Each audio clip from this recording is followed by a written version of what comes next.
The Scarecrow was supposed to be straw and silence, a crooked guardian that rattled in the wind and scared off crows. But the one in the pumpkin fields at the edge of town was different.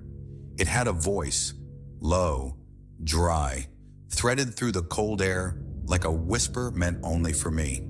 It waited for the wind to die before it spoke. Harlow, it said, my name bending through the vines as though it had learned it from the earth itself. I froze where I stood, paws sunk in the frost, heart beating fast enough to shake the silence around me. I hadn't heard my name in months, maybe years, not since the farm burned, not since the cages fell silent. My name was supposed to be gone, buried with the past, yet here it was again, carried on the wind. I ran that night, my breath a chain of clouds behind me, the fields reaching after me like hands. I didn't look back. The moon hung above me like a cold witness, and the Scarecrow's whisper followed, soft, patient, promising that running wouldn't change what I was. I thought I was escaping death, but I was running towards something else entirely, something that waited beyond the last row of pumpkins and the last echo of my name. The farmhouse stood at the edge of the world, a squat square of yellow light pushing against the dark. Its windows glowed through curtains stitched from years of loneliness. The air smelled of wood smoke and rain-wet soil. I watched from the ditch, paws trembling, breath clouding in front of me. Two small shapes shivered against my side. Pups, tiny helpless things whose ribs rose and fell like wings under skin. I had found them hours ago near the tractor road, abandoned in a cardboard box, their cries swallowed by the wind. Not mine by blood, but mine by decision. They needed warmth. I needed a reason to keep moving. I nosed one gently, feeling its fragile heart hammer against my fur. The Scarecrow's whisper was still in my ears, but now it sounded further away, softened by the steady pulse of life pressed against me. I turned toward the farmhouse.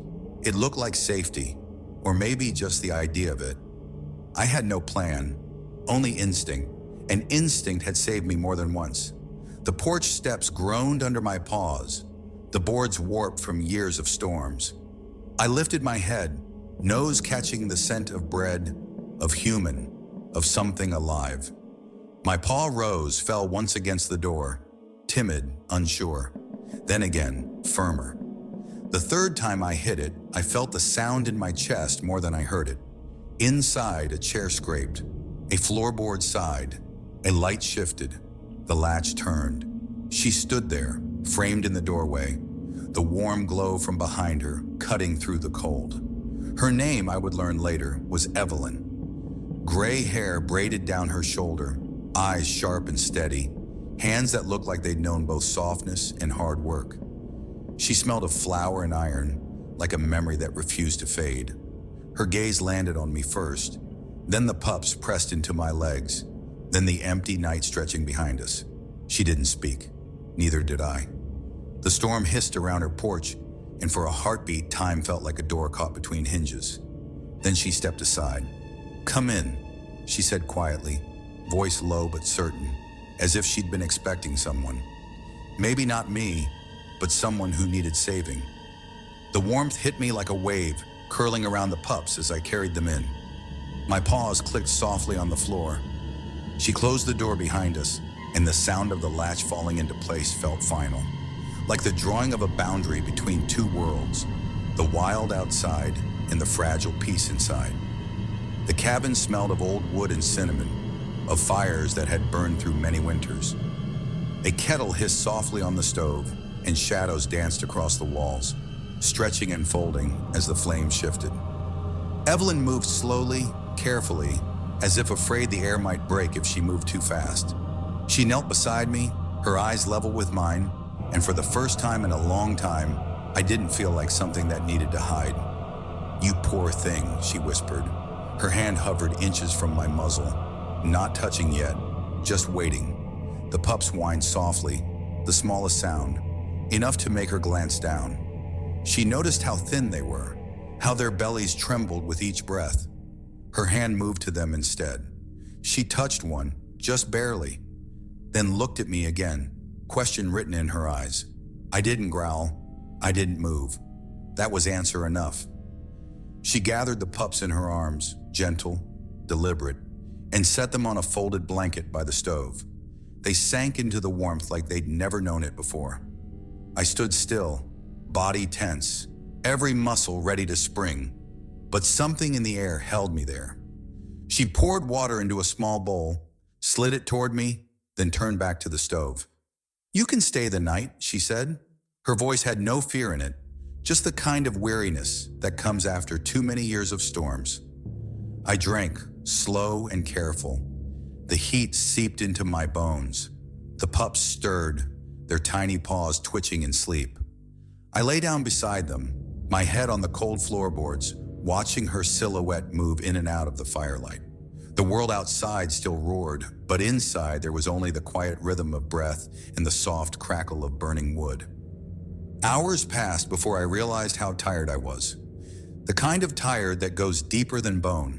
My eyes drifted closed, and for a while I dreamed of the fields, of the whisper, of a name that once meant belonging. When I woke, the fire had burned low, the room lit only by embers. The pups were still asleep, small bodies pressed close. Evelyn sat in a chair by the stove, her head bowed, hands folded on her lap, the faintest smile at the corner of her mouth. I watched her for a long time, the rise and fall of her breath steady against the silence. I didn't know her story, but I knew that look. People who live alone too long wear the same kind of stillness.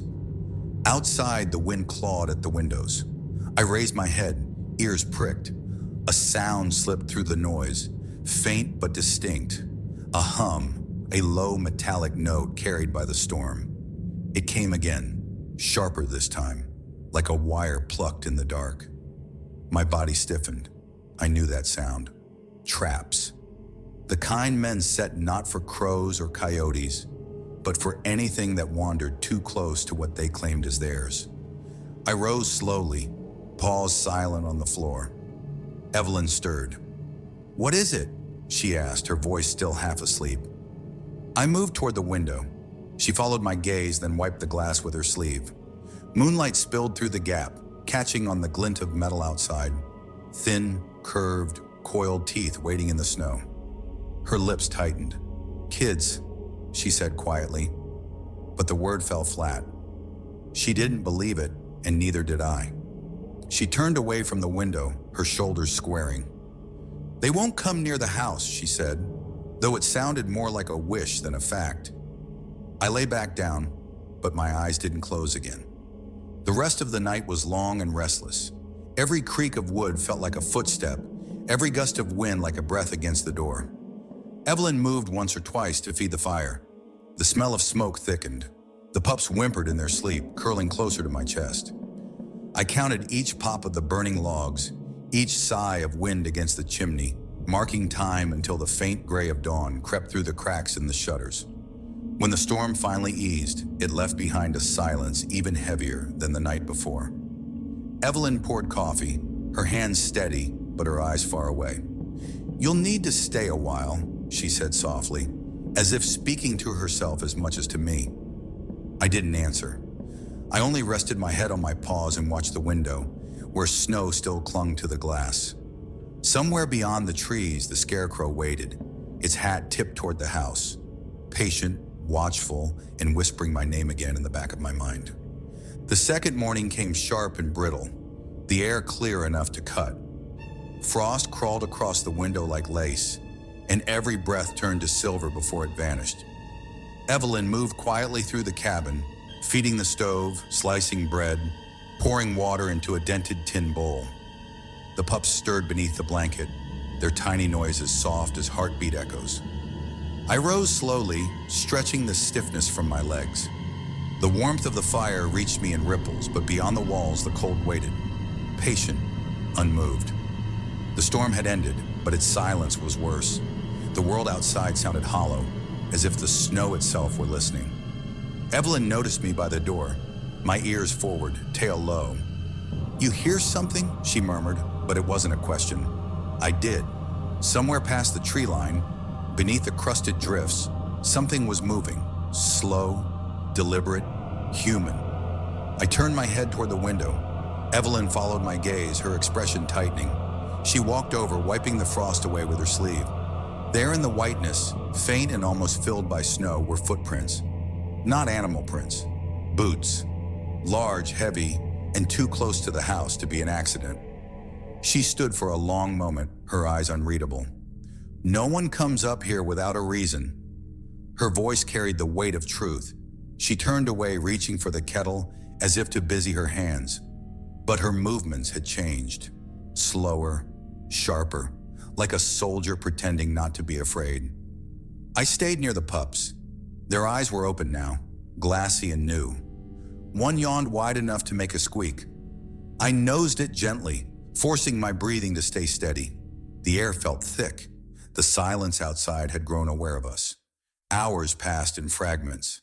Evelyn patched a tear in her glove, humming quietly under her breath, though the sound wavered like smoke. I watched the door.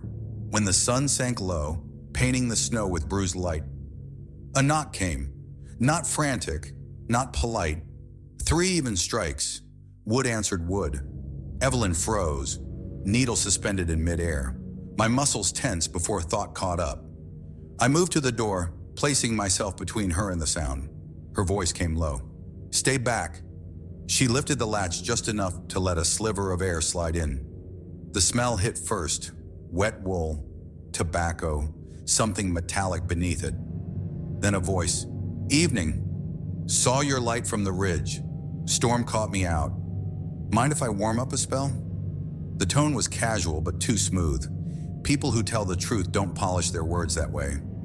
Evelyn hesitated only a second before she opened the door wider. A man stood there, tall, narrow, snow powdered across his coat and hat. His face was shadowed by the porch light, but when he stepped in, I saw the scar, an old one, running from cheekbone to the corner of his mouth. His eyes flicked around the room, landing on the pups by the stove. "Didn't expect company," he said, smile thin as wire. "They came to the door," Evelyn replied, her tone flat. She gestured to the chair near the stove. "You can sit." The man nodded, moving with the ease of someone too sure of himself. He unwrapped a scarf, rubbed his hands together, then crouched near the fire. The pups whimpered. I stayed low, a quiet shape between him and them. He noticed. "Protective one," he said lightly. "Must be some story there." His voice held amusement, but his eyes did not. Evelyn poured coffee into a tin cup and handed it to him. He took it without thanks, drank, and set it down with a sound just sharp enough to make her flinch. "Storm's worse up north," he said, staring into the fire. "Fields are something fierce this time of year. Lot of folks losing stock." His glance shifted to me, then the pups again. "You're lucky," he said softly. "Yours found shelter." Evelyn said nothing. The only sound was the slow drip of melting snow from his coat and the crackle of wood. After a moment, he rose. "Appreciate the warmth," he said. "Best be going before it gets dark again." He smiled, but it wasn't meant for us. It was meant for memory. When he opened the door, the cold poured in like smoke. He stepped out without looking back. Evelyn shut the door slowly, sliding the iron bar into place. Neither of us spoke. The silence after he left was heavy, too even, like the pause before a storm decides which way to break. She turned toward me. "You saw it too." I nodded, or as close as a nod comes to a creature like me. She drew in a breath, steadying herself. He wasn't lost. Her eyes met mine, gray steel glinting in the dim. "And he'll be back." That night we didn't sleep. Evelyn sat by the window, lamp dimmed, rifle resting across her knees. I lay by the pups, every muscle awake. The fire burned low, casting red across the floorboards. Outside, the wind began again. Not as fierce as before, but more focused, whispering through the eaves like something searching for a crack. At one point, I thought I heard it. A voice stretched thin, too soft to be real. The same whisper that had followed me from the fields. "Harlow." It came and went, curling through the night until it might have been imagination. By dawn, the air was knife clear. Evelyn opened the door and looked out. The footprints from yesterday were gone, buried under fresh snow. but the memory of their patterns still marked the earth in both our minds. She closed the door quietly as though afraid to wake the day itself. The pups were restless, their small cries sharp in the stillness. The smallest one trembled, its breathing shallow and uneven. I bent over it, licking the frost from its nose. The sound of its breath was a thread unraveling. Evelyn knelt beside me, jar of honey in her hand. "Helps when they're weak," she murmured, dipping a finger and touching it gently to the pup's muzzle. The sweetness touched its tongue, and for a moment nothing happened. Then a twitch, a faint gasp, the smallest sound of life clawing its way back. Evelyn smiled, soft but fierce. "That's it. Stay." I exhaled, realizing I had been holding my breath. The pup stirred, pressing its head against the blanket. The mother in me, something I hadn't known still existed, rose strong and wordless. I curled myself around them, feeling the fragile rhythm of their bodies sinking to mine. Evelyn sat back, watching, her expression unreadable. "You've seen war," she said quietly, though it wasn't a question. "And loss." I lifted my head, met her gaze. She nodded once, understanding something that didn't need saying. "So have I." The rest of the day passed like a held breath. Evelyn mended a torn sleeve, her fingers moving with slow precision. I dozed in half sleep, ears tuned to every noise. Once, near sunset, a shadow moved across the window. Long, narrow, gone before I could rise. Evelyn saw it too. "He's watching," she whispered. "The same man." I didn't answer. My throat was tight. Outside, the snow glowed faintly blue as night gathered its weight again. Inside, the air thickened with fear and something else. Resolve. When darkness settled, the world seemed to shrink. The wind pressed against the walls, searching for a way in. Evelyn loaded the rifle with steady hands. "We hold till morning," she said. I stood beside her, the fire painting our shadows across the floor. The pups whimpered, then fell silent. The silence stretched thin. Then through it came a single sound, a low scrape on the porch, metal on wood, patient and slow. Evelyn's eyes found mine. No words, just readiness. The scrape stopped. Then 3 taps, deliberate and slow, echoed through the door. She didn't move. Neither did I. The wind howled, trying to bury the sound, but it lingered, waiting for an answer. I pressed closer to the door, the heat from the stove at my back, the cold just inches away. And in that small space between the two, I felt the world tilt again, back toward danger, back toward choice. The third night began the same way the others had ended, in waiting. The knock had left its echo inside the walls, and even when the wind shifted, the sound clung to the wood like frost. Evelyn didn't sleep. She sat in her chair with the rifle across her knees, the barrel dull in the firelight, her eyes moving between the window and the door. The pups were quiet, too quiet, pressed into one another under the blanket. I paced in slow circles near them, my nails barely whispering against the floorboards. Every breath came shallow, measured. Outside, something moved. Not the restless chatter of branches, not the scurry of night things. It was heavier, purposeful, the sound of boots adjusting their weight. The air in the room changed, drew tight like a rope being pulled from both ends. Evelyn's hand went to the latch, not to open it, just to feel that it was still there. Her voice, when she finally spoke, was low. "We wait for light." I understood. The dark was not our ally.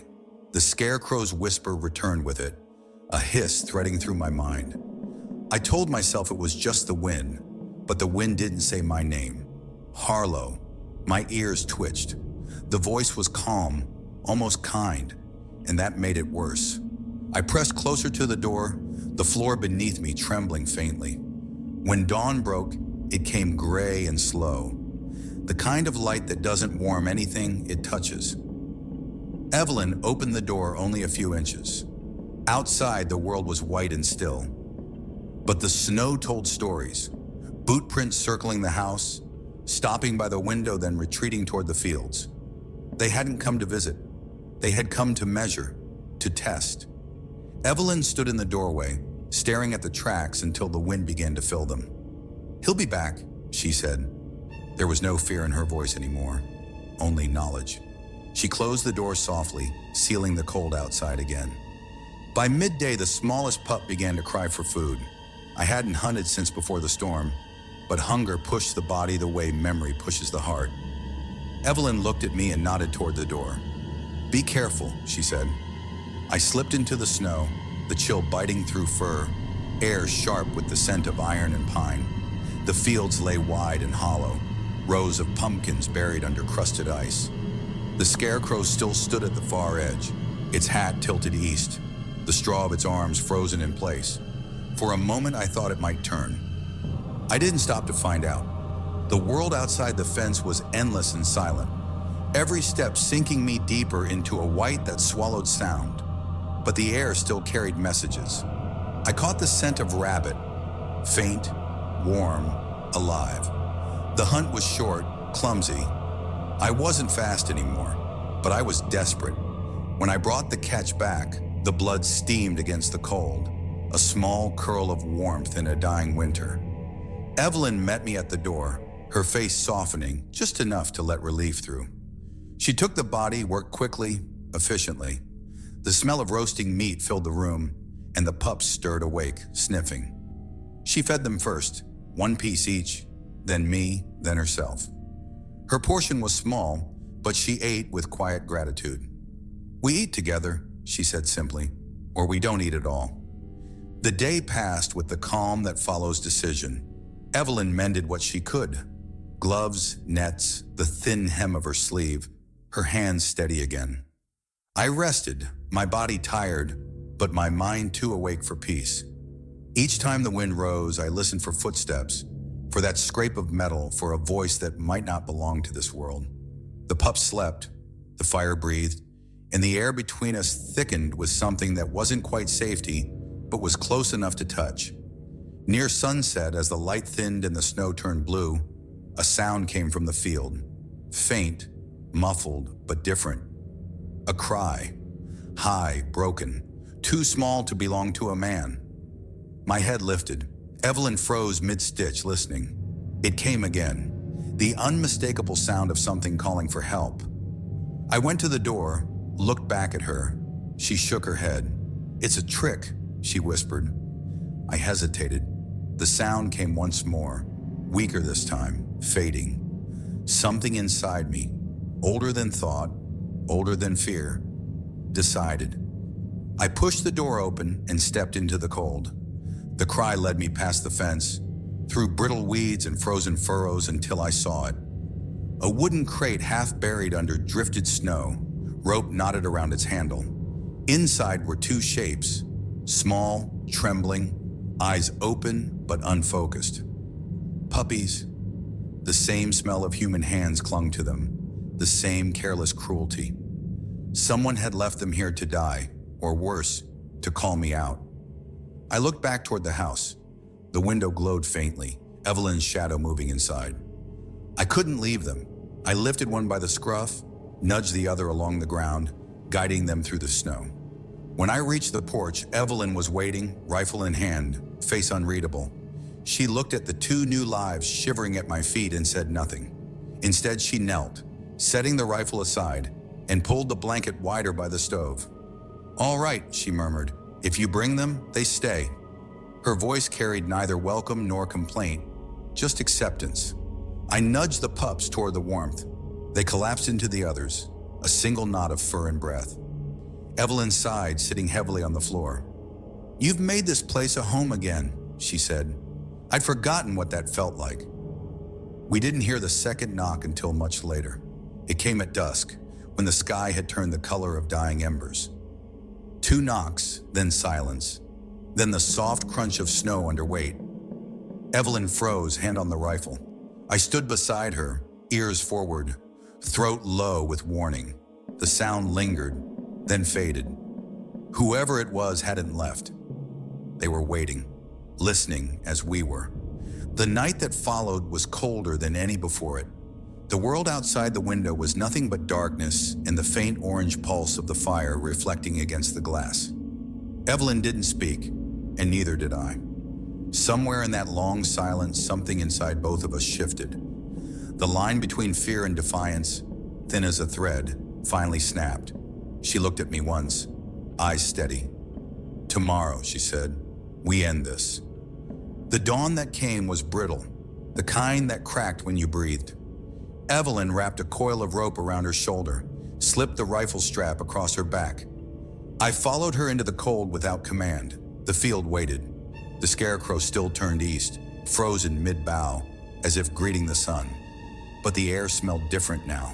Human, close. She saw the glint first. A wire strung low between the rows, barely visible in the frost. She crouched, touched it, then cut it loose. More traps followed, a half circle of them surrounding the edge of her land. And there, standing beyond them, was the man, his coat black against the snow, his face marked by that long, crooked scar. He smiled like someone who'd been waiting too long for company. "Dogs don't keep what they can't guard," he said. Evelyn didn't answer. She didn't need to. The moment stretched, taut and dangerous. Then the rope in her hands moved, fast as breath, and the snow exploded beneath his feet. The snare caught first, then my teeth. I lunged, all the noise of the world collapsing into that single act. The man's shout split the stillness. Evelyn's rope found its hold. The traps we'd cut now lay in a heap between us, cold metal glinting in the light. She pulled, hard, the line tightening. He fell, breath leaving him in a plume of white. When it was done, the field was quiet again. Too quiet. The Scarecrow still faced east, its straw arms open to the wind. For a moment, it almost looked like it was bowing. Then the wind took its hat and it tumbled into the snow. The thing that had whispered my name was silent at last. We walked home through the white glare of morning, neither speaking. The pups would be waking soon. The stove would need tending. Behind us, the field exhaled one long breath and went still. By the time we reached the cabin, the sun had climbed over the ridge, pale and ghostly through the fog. The world looked different now, emptier somehow, like the mountain itself had released a sigh it had been holding for years. The fields behind us were quiet, no wind, no voices, just snow swallowing the evidence of struggle, smoothing every print and every scar into silence. Evelyn walked ahead of me, her steps slow but steady, the rifle still slung across her shoulder. She didn't speak, and I didn't need her to. Her face carried the stillness of a woman who had done what needed to be done and would not apologize for it. When the cabin came into view, smoke already curled from the chimney. The pups were awake, their small bodies pressed against the frosted window pane, their shapes flickering in the dim light. The moment we opened the door, warmth enveloped us. Thick, soft, alive. The smell of burning spruce filled the air, and the sound of paws scampering across the floor broke the quiet. They greeted me with squeaks and whimpers, their tails beating against the wood like the pulse of something unbroken. Evelyn smiled faintly for the first time in days. "They missed you," she said, her voice cracked around the edges of fatigue. I lowered my head, letting the smallest one climb against my chest. Its fur smelled of sleep and smoke and safety.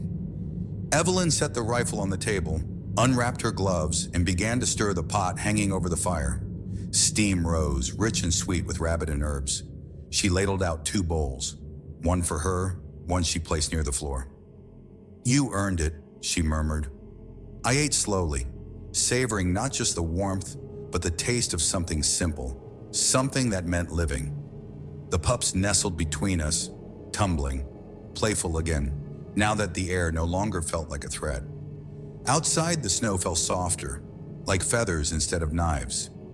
As afternoon settled into a golden hush, Evelyn went to the shelf above her writing desk. From a wooden box, she took out an old photograph, faded, creased at the corners. A man in uniform stood beside her younger self, his hand resting gently on her shoulder, a dog sitting between them. A shepherd, strong and proud, eyes bright with loyalty. She placed the picture on the table. "He was mine," she said softly. "Name was Scout. We had him before my husband shipped out. He never came back." Neither did Scout. Her thumb traced the dog's image. worn smooth from years of remembering. Guess I stopped expecting anyone to knock on this door for anything good. I watched her in silence, the fire's light dancing over the lines of her face. Grief had shaped her the way weather shapes stone, slow, constant, unkind, but never enough to break her. I stepped closer, resting my head against her knee. She froze, startled, then let out a sound between a laugh and a sigh. "You're a strange one," she said. "You come from storms and whispers, and you bring all this noise into my quiet." Her hand came down, tentative, then firm, fingers sinking into the fur between my ears. It had been years since a human touch hadn't meant harm or command. The warmth of it spread through me, unfamiliar and steady. Evening fell gently that night. No knocks, no voices, just wind threading softly through the trees. The pups slept in a pile near the fire, their bellies full, their dreams safe. Evelyn sat by the stove, mending one last tear in her coat. Her glasses perched low on her nose. The light flickered across her silver hair, painting her in gold and ember. I lay nearby, half asleep, half listening to the rhythm of her needle, the steady breathing of life reclaimed. Sometime past midnight, I stirred. The fire had burned low. Snow still pressed against the windows, but the silence outside was no longer heavy. It was pure, almost kind. I rose and walked to the door, the wood cool beneath my paws. For a moment, I thought I heard it again. The whisper, faint and far, like memory unraveling. But it didn't call my name this time. It only said, "Go home." I looked back toward the fire. Evelyn had fallen asleep in her chair, her head tilted against the wall, her mouth curved in the smallest smile. The pups shifted beside her feet, one of them dreaming, legs twitching in some imaginary chase. Home. The word pulsed through me. It wasn't the cabin's walls or the stove's heat. It was the quiet understanding that no one here was alone anymore. When morning came, light poured through the windows, bright and clear, washing the room in gold. Frost still lined the glass, but the air had softened, carrying the faint promise of spring. Evelyn stirred awake, blinking against the brightness. I was already by the door, tail low, ready for the path ahead. She stood, walked over, and knelt beside me. "You're going," she said quietly. Not accusation, acceptance. She reached for something on the table. An old leather collar, its tag dulled but legible. Scout. She fastened it gently around my neck, the brass cool against my fur. "He'd want someone wearing it," she whispered. I leaned into her touch once, just enough to tell her she was right. Then I stepped outside. The snow crunched beneath my paws and the morning air wrapped around me, sharp but alive. Behind me, I heard the door close softly, the sound of a new chapter settling into place. The forest stretched wide and open, the path carved by wind and memory. I looked back only once. The chimney smoked steadily, thin and gray against the blue. Inside, warmth. Inside, life. I walked on, not away from something, but toward it. The kind of quiet that meant peace, not loneliness. The scarecrow was gone from the field, only its post remaining, half buried in snow. The wind moved through the empty stalks, gentle now, carrying no names, no ghosts. I lifted my head to the pale sky and let the light hit my face. The collar glinted once, like a promise. Some storms break us. Others wash the world clean, so we can see where home really is. I wasn't running anymore. I was returning to the silence that had once haunted me, now softened by the echo of voices that had taught me what it meant to belong. And if somewhere in that wind, a whisper still followed, soft, distant, almost kind, I didn't fear it anymore, because it no longer called me from the dark. It was saying thank you.